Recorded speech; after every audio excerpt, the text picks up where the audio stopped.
Hello friends, good evening. मैं शिवानी गुप्ता स्वागत करती हूँ आपके अपने यूट्यूब चैनल दर्श स्टडी सेंटर में। दोस्तों, आप सभी कैसे हैं? आशा है कि आप लोग स्वस्थ होंगे, मस्त होंगे और अपने एग्जाम के लिए अच्छे से तैयारी कर रहे होंगे। तो दोस्तों, आज के क्लास में हम लोग बाल विकास से रिलेटेड कुल 30 प्रश्न के बारे में पढ़ेंगे दोस्तों, जो कि आपके एग्जाम के लिए बहुत ही महत्वपूर्ण प्रश्न है दोस्तों। इसलिए आप वीडियो को मिस करने की तो बिल्कुल भूल ना करें दोस्तों। वीडियो के अंतिम समय तक अवश्य बने रहें। और दोस्तों, ये हमारा 21 नंबर का क्लास है, अतः आपसे निवेदन है कि इससे पहले जो भी क्लास है एक बार आप जरूर से जरूर देख लीजिए, ताकि दोस्तों आपकी नजरों से एक भी प्रश्न ना छूटे और आप अपने एग्जाम के लिए अच्छे से प्रिपेयर हो सके। प्रतिदिन शाम 7 बजे क्लास को भी ज्वाइन करें दोस्तों, ठीक है। अतः बिना समय गवाए हम लोग पहले प्रश्न पर ध्यान देंगे। तो हमारा पहला प्रश्न है दोस्तों, विद्यालय में पाठ्य सहगामी क्रियाकलाप होता है। ए में दे दिया दोस्तों मानसिक विकास के लिए, बी में है शारीरिक विकास के लिए, या फिर दोस्तों सी में है आध्यात्मिक विकास के लिए, डी में दोस्तों उपयुक्त सभी। तो इनमें से हमारा इसका सही उत्तर क्या होगा दोस्तों, बताइए। यदि आपको किसी प्रश्न का दोस्तों उत्तर आ रहा है तो कमेंट बॉक्स में दोस्तों बताने में आप बिल्कुल देर न करें। तो हमारा प्रश्न क्या है दोस्तों, विद्यालय में पाठ्य सहगामी क्रियाकलाप होता है। बताइए दोस्तों किसके लिए, किस लिए। ए में दे दिया है मानसिक विकास के लिए भी दोस्तों, शारीरिक विकास के लिए भी हमारा ये भी सही है, आध्यात्मिक विकास के लिए भी ये भी हमारा दोस्तों सही है। अर्थात हमारा डी ऑप्शन इसका उत्तर हो जाएगा, उपयुक्त सभी। इसी प्रकार अगले प्रश्न पर भी ध्यान देंगे। इनमें से कौन साहित्यिक क्रियाकलाप है? बहुत ही महत्वपूर्ण प्रश्न है दोस्तों आपके एग्जाम के लिए। इनमें से कौन साहित्यिक क्रियाकलाप है दोस्तों, बताइए। ए में दे दिया है कहानी लेखन, बी में है सामूहिक अभ्यास, सी में है नाट्य कला, या फिर दोस्तों डी में दे दिया है सामाजिक सर्वेक्षण। तो इनमें से हमारा इसका सही उत्तर क्या होगा दोस्तों, बताइए। जल्द से जल्द दोस्तों इस प्रश्न का जवाब आप कमेंट बॉक्स में बताइए। तो इनमें से हमारा इसका उत्तर क्या होगा, इनमें से कौन साहित्यिक क्रियाकलाप है दोस्तों। तो हमारा सही उत्तर है दोस्तों कहानी लेखन। हमारा ए ऑप्शन इसका उत्तर हो जाएगा, कहानी लेखन। इसी प्रकार अगले प्रश्न पर भी ध्यान देंगे। तो हमारा अगला प्रश्न है दोस्तों, ध्यान दीजिएगा। विद्यालय में पाठ्य सहगामी कार्यकलापों के आयोजन में अध्यापक की भूमिका है। बताइए दोस्तों, बहुत ही महत्वपूर्ण प्रश्न है। विद्यालय में पाठ्य सहगामी कार्यकलापों के आयोजन में दोस्तों एक अध्यापक की क्या भूमिका है, इनमें से बताइए। यही हमारा क्या होगा दोस्तों, उत्तर देखिए। ऑप्शन के अनुसार हमारा इसका उत्तर क्या होगा, ऑप्शन पहले पढ़ लेते हैं दोस्तों। ए में दे दिया है क्या दोस्तों, नियोजक, बी में है पथ प्रदर्शक, सी में है प्रवर्तक, डी में दोस्तों का खा और गा, अर्थात ए और बी सी। बताइए दोस्तों डी में हमारा क्या है, ए बी सी हमारा सही है। तो इनमें से हमारा इसका उत्तर क्या होगा दोस्तों, बताइए। जल्द से जल्द दोस्तों कमेंट बॉक्स में बताइए। बहुत ही आसान प्रश्न है दोस्तों। विद्यालय में पाठ्य सहगामी कार्यकलापों के आयोजन में अध्यापक की भूमिका है दोस्तों, नियोजक भी, पथ प्रदर्शक भी है दोस्तों, प्रवर्तक भी है, अर्थात हमारा डी ऑप्शन इसका उत्तर हो जाएगा, उपयुक्त सभी। हमारा डी ऑप्शन इसका उत्तर हो जाएगा दोस्तों, उपयुक्त सभी, यानी ए बी सी हमारा तीनों क्या दोस्तों सही है। इसी प्रकार अगले प्रश्न पर भी ध्यान देंगे दोस्तों। विद्यालय में समय सारणी के निम्नलिखित कार्य है। बहुत ही महत्वपूर्ण प्रश्न है दोस्तों। विद्यालय में समय सारणी के निम्नलिखित कार्य है। ए में दे दिया दोस्तों, ध्यान दीजिएगा, कार्य के घंटों को दर्शाता है, या फिर बी में है अध्यापकों के कार्य और विश्राम समय को दर्शाता है, विश्राम समय को दर्शाता है, या फिर दोस्तों सी में है प्रातःकालीन सभा का समय दर्शाता है, डी में उपयुक्त सभी। तो इनमें से हमारा इसका उत्तर क्या होगा दोस्तों, बताइए। विद्यालय में समय सारणी के निम्नलिखित कार्य है दोस्तों, बताइए। कार्य के घंटों को दर्शाता है, ये भी हमारा इसका सही उत्तर हो जाएगा दोस्तों। अध्यापकों के कार्य और विश्राम समय को दर्शाता है, ये भी हमारा बिल्कुल सही है दोस्तों। प्रातःकालीन सभा का समय दर्शाता है, ये भी हमारा सही हो जाएगा। विद्यालय में समय सारणी के निम्नलिखित कार्य है दोस्तों, तो हमारा उपयुक्त सभी हो जाएगा, डी ऑप्शन हमारा इसका उत्तर हो जाएगा। ए बी सी हमारा तीनों क्या दोस्तों सही है, डी ऑप्शन हमारा इसका उत्तर हो जाएगा, उपयुक्त सभी। इसी प्रकार अगले प्रश्न पर भी ध्यान दीजिएगा। हमारा अगला प्रश्न दोस्तों, निम्नलिखित समय सारणी निर्माण के सिद्धांत है। बताइए दोस्तों, निम्न में से कौन है जो समय सारणी निर्माण के सिद्धांत है। दोस्तों ए में दे दिया उपलब्ध समय की मात्रा, बी में दोस्तों न्याय के सिद्धांत पर, या फिर दोस्तों सी में है क और ख दोनों यानी ए और बी दोनों, डी में दोस्तों विद्यालय में छात्रों की संख्या के आधार पर। तो इनमें से हमारा इसका उत्तर क्या होगा दोस्तों, बताइए। निम्नलिखित समय सारणी निर्माण के सिद्धांत है दोस्तों, तो निम्न में से हमारा इसका उत्तर क्या होगा। क और ख कहने का मतलब हमारा सी ऑप्शन इसका उत्तर हो जाएगा। ए और बी हमारा दोनों सही हो जाएगा दोस्तों। उपलब्ध समय की मात्रा भी, न्याय के सिद्धांत पर, ये भी हमारा इसका उत्तर हो जाएगा दोस्तों। सी ऑप्शन हमारा इसका उत्तर है। निम्नलिखित समय सारणी निर्माण के सिद्धांत है दोस्तों, तो दोनों हमारा समय सारणी निर्माण के सिद्धांत हो जाएगा हमारा, ये भी इसका उत्तर है। इसी प्रकार अगले प्रश्न पर भी ध्यान देंगे, ध्यान दीजिएगा। छात्रों में कार्यानुभव के आयोजन का मुख्य उद्देश्य है। बहुत ही महत्वपूर्ण प्रश्न है दोस्तों। छात्रों में कार्यानुभव के आयोजन का मुख्य उद्देश्य इनमें से क्या है दोस्तों, यही बताना है। ए में दे दिया है युवकों के भविष्य के काम काज के लिए तैयार करना, बी में है कार्यस्थल तथा विद्यालयों में संबंध स्थापित करना है, या फिर दोस्तों सी में दे दिया है कक्षा में पढ़ाने के बाद अध्यापकों को कुछ खाली समय देना, डी में उपयुक्त सभी।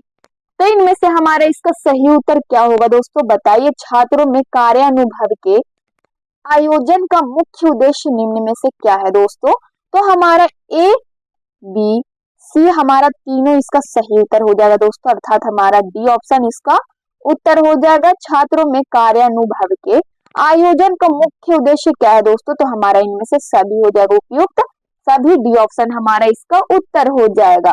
इसी प्रकार अगले प्रश्न पर भी ध्यान देंगे।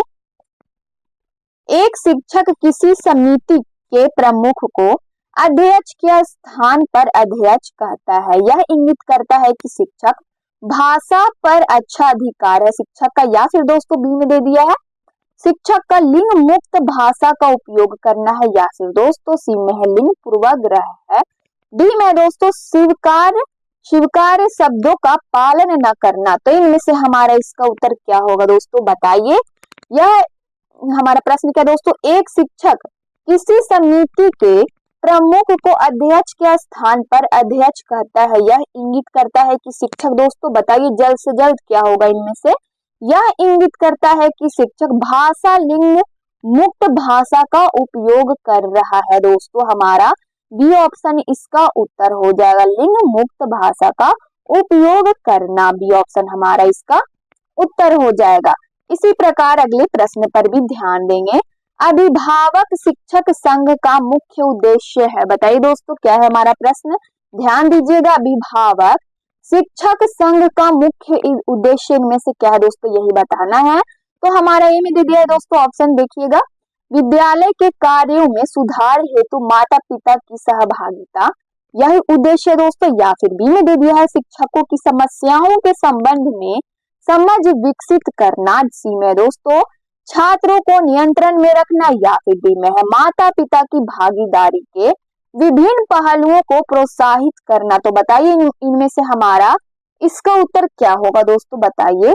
अभिभावक शिक्षक संघ का मुख्य उद्देश्य क्या है दोस्तों, तो अभिभावक शिक्षक संघ का मुख्य उद्देश्य दोस्तों ध्यान दीजिएगा, माता पिता की भागीदारी के विभिन्न पहलुओं को प्रोत्साहित करना दोस्तों, डी ऑप्शन हमारा इसका उत्तर हो जाएगा।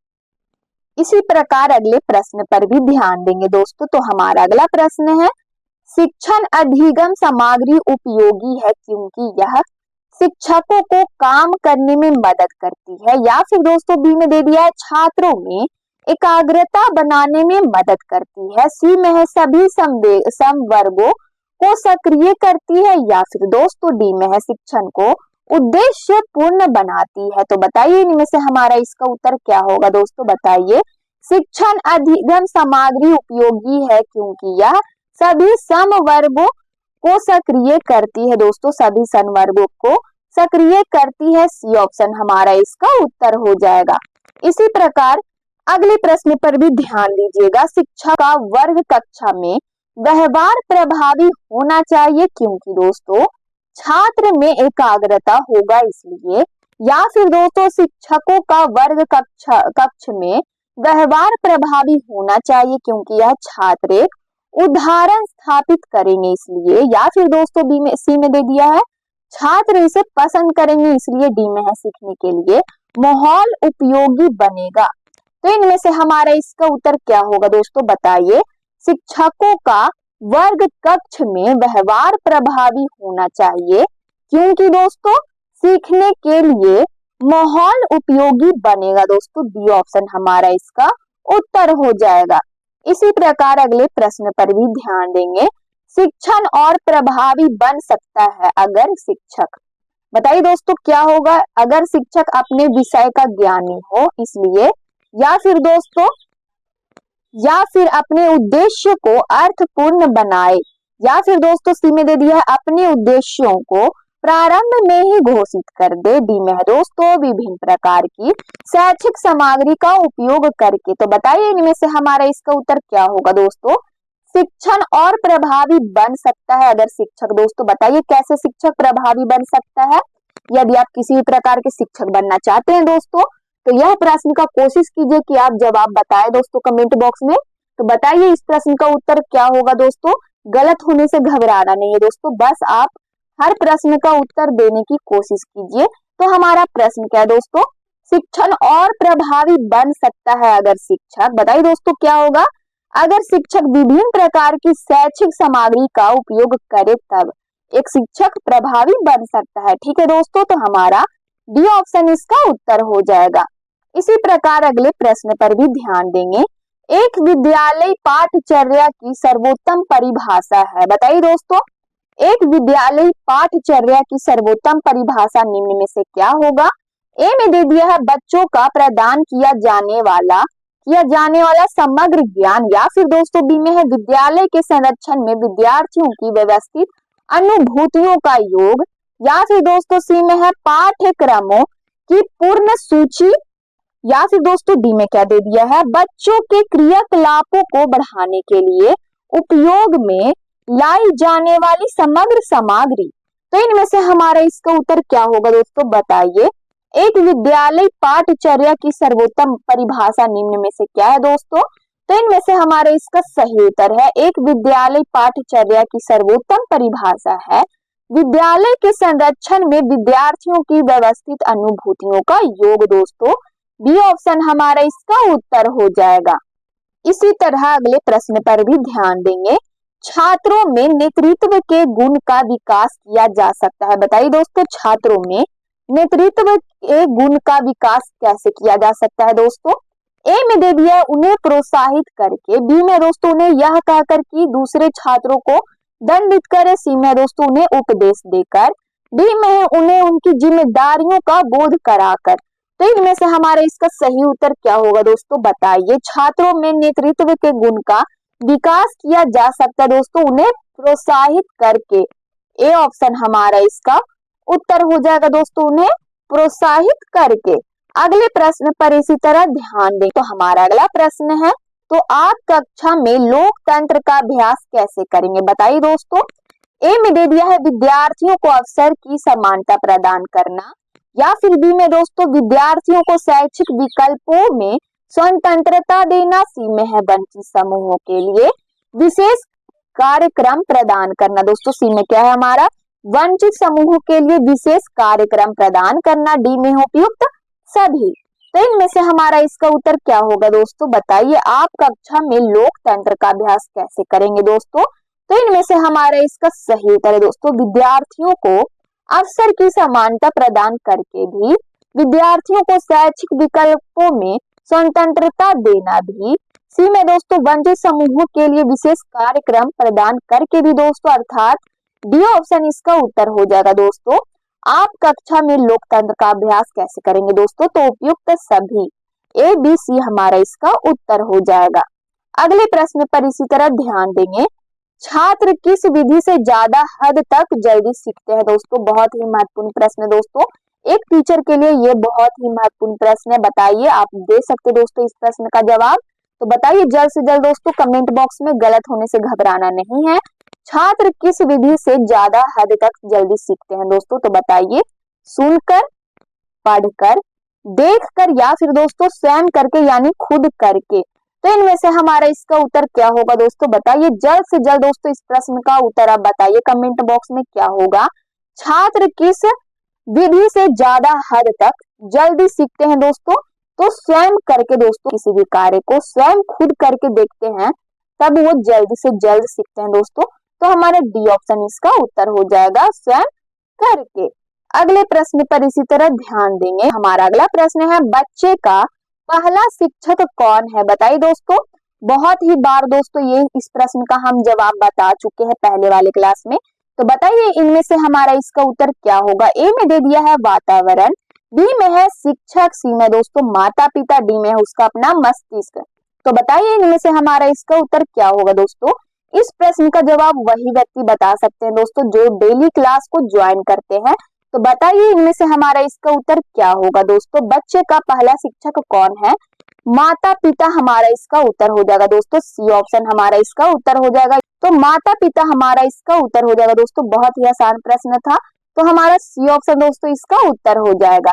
इसी प्रकार अगले प्रश्न पर भी ध्यान देंगे।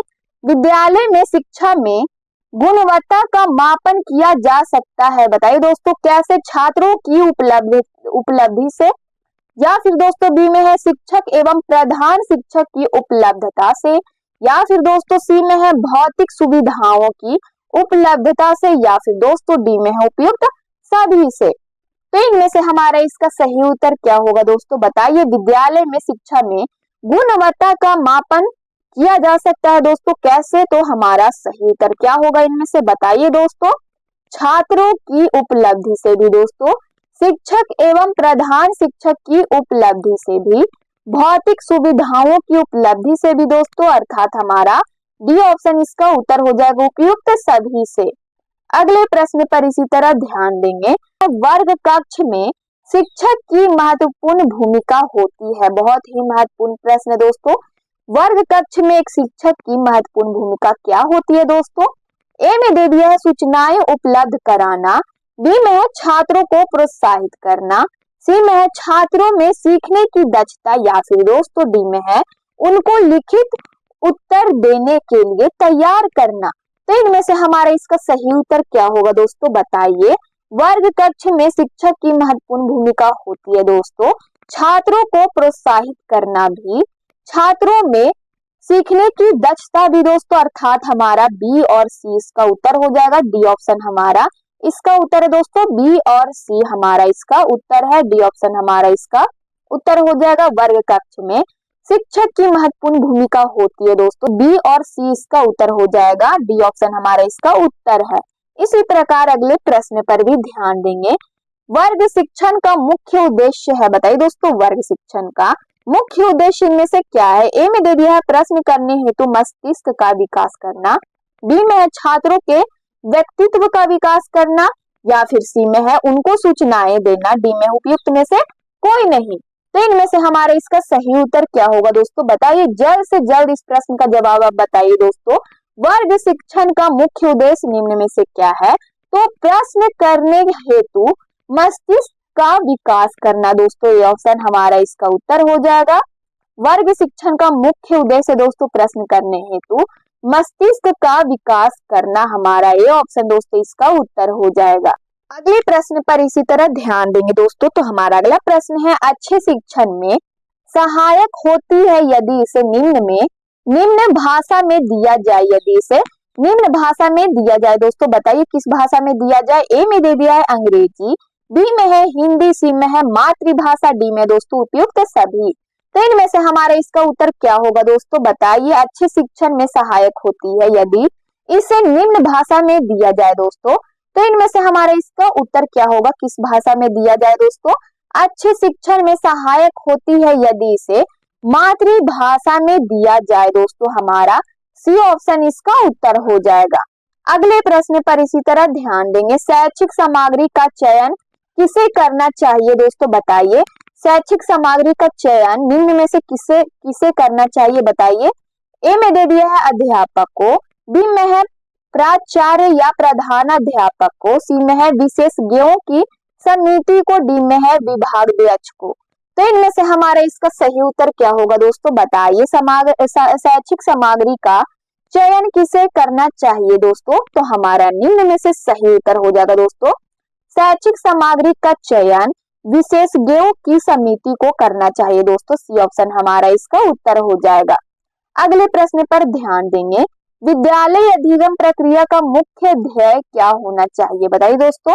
विद्यालय अधिगम प्रक्रिया का मुख्य ध्येय क्या होना चाहिए। ए में दे दिया है अध्येताओं की क्षमताओं का विकास करना, बी में है ज्ञान का समावेश करना, सी में है संज्ञानात्मक तथा गैर संज्ञानात्मक क्षेत्रों में अध्येताओं का विकास करना, डी में दोस्तों मूल्यों तथा अभिवृत्तियों का विकास करना। बताइए दोस्तों इनमें से हमारा इसका उत्तर क्या होगा।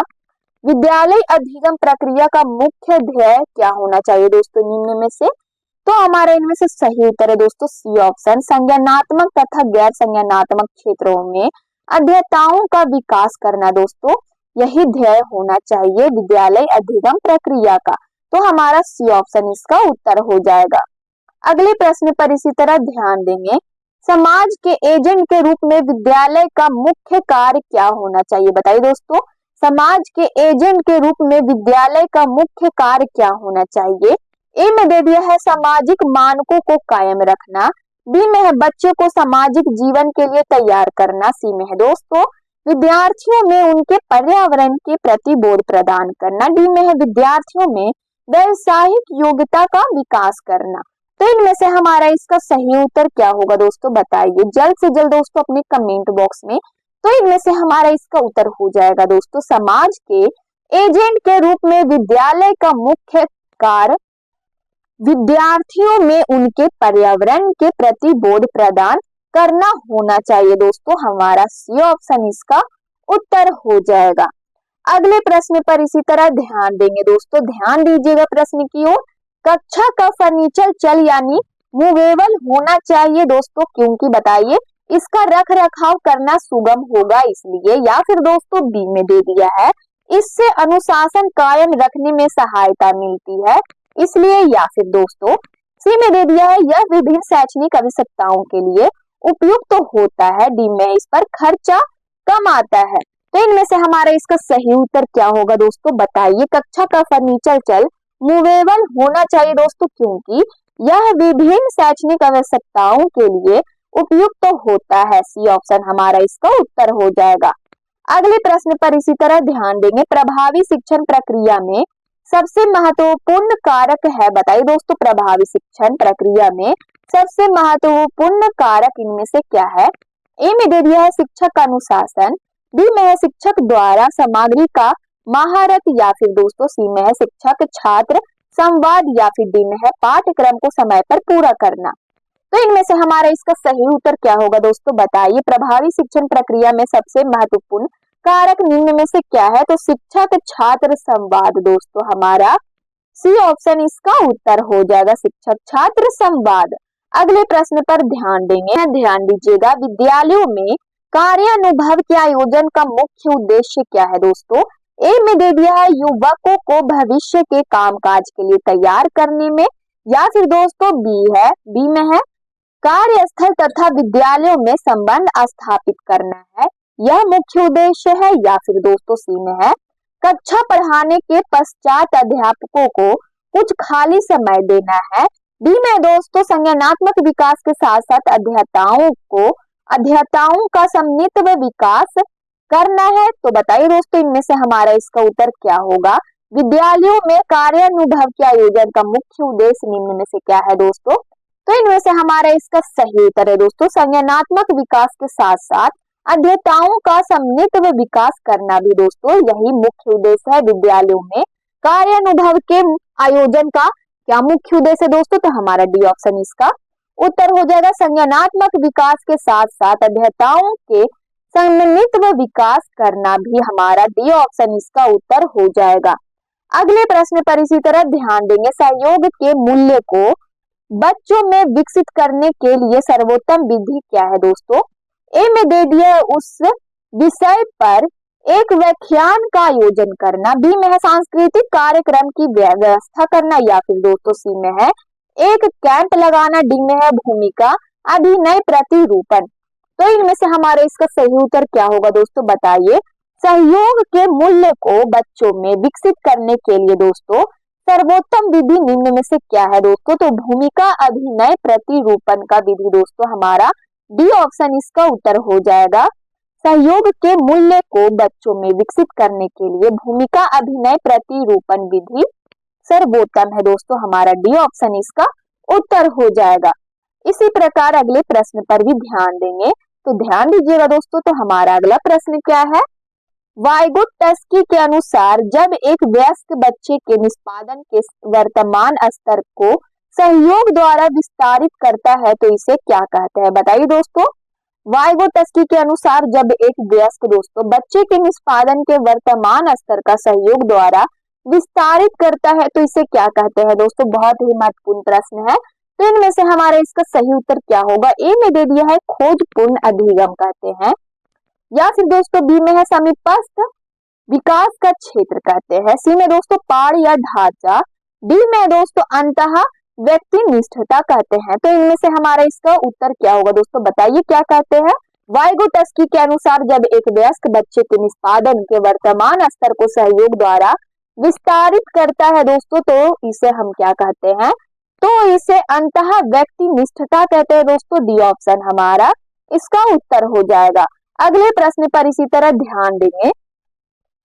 तो हमारा प्रश्न दोस्तों, समाज में विभिन्न लिंगों के लिए उपयुक्त माने जाने वाली प्रारूपिक विशेषताओं के बारे में जन सामान्य की अवधारणाओं को क्या कहते हैं? बताइए दोस्तों क्या कहते हैं?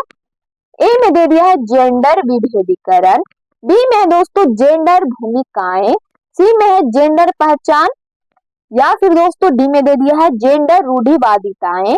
बताइए दोस्तों इनमें से हमारा इसका उत्तर क्या होगा? समाज के विभिन्न लिंगों के लिए उपयुक्त माने जाने वाली प्रारूपिक विशेषताओं के बारे में जन सामान्य की अवधारणाओं को क्या कहते हैं दोस्तों? तो बहुत ही महत्वपूर्ण प्रश्न है दोस्तों। तो इनमें से हमारा इसका सही उत्तर है दोस्तों जेंडर रूढ़िवादिताएं कहते हैं, डी ऑप्शन हमारा इसका उत्तर हो जाएगा दोस्तों जेंडर रूढ़िवादिताएं। अगले प्रश्न पर ध्यान देंगे। हाल ही में पाठ्यचर्या में ऐसी कहानियों को शामिल करने के लिए विवेकशील प्रयास किया गया है जिसमें पिता घर के कार्यों में लगा रहता है और माता साहसी गतिविधियों को करती है। यह कदम किस लिए महत्वपूर्ण है दोस्तों? बताइए यह कदम किस लिए महत्वपूर्ण है? ए में दे दिया है यह जेंडर पक्षपात को सशक्त बनाता है इसलिए महत्वपूर्ण है, या फिर दोस्तों बी में है यह जेंडर रूढ़िवादिता को समाप्त करता है इसलिए महत्वपूर्ण है, या फिर दोस्तों सी में दे दिया है यह जेंडर स्थिरता को प्रोत्साहित करता है, डी में है यह जेंडर विभेदीकरण को बढ़ाता है। तो इनमें से हमारा इसका सही उत्तर क्या होगा दोस्तों? बताइए। हाल ही में पाठ्यचर्या में ऐसी कहानियों को शामिल करने के लिए विवेकशील प्रयास किया गया है जिसमें पिता घर के कार्यों में लगा रहता है और माता साहसी गतिविधियों को करती है। यह कदम दोस्तों बताइए क्या होगा? इनमें से हमारा इसका सही उत्तर इस प्रश्न का क्या होगा? यह कदम दोस्तों किस लिए महत्वपूर्ण है यही बताना है दोस्तों। तो यह जेंडर रूढ़िवादिता को समाप्त करता है दोस्तों, इसलिए यह कदम महत्वपूर्ण है। तो हमारा बी ऑप्शन इसका उत्तर हो जाएगा। तो दोस्तों ये हमारा आज की क्लास का लास्ट प्रश्न था। यदि आप चैनल को पहली बार विजिट कर रहे हैं तो चैनल को अवश्य सब्सक्राइब कर ले, बेल आइकन कॉल में प्रेस कर ले दोस्तों, और वीडियो को लाइक करना ना भूले, अपने स्टडी ग्रुप में जरूर से शेयर करें, कमेंट बॉक्स में अपनी प्रतिक्रिया देते रहे दोस्तों। और आप लोग अपने कमेंट बॉक्स में प्रतिक्रिया देते रहते हैं, जिन प्रश्नों को आपको जवाब आता है तो आप बताते हैं दोस्तों। इसके लिए दिल से धन्यवाद। मिलते हैं नेक्स्ट वीडियो में, तब तक के लिए जय हिंद जय भारत।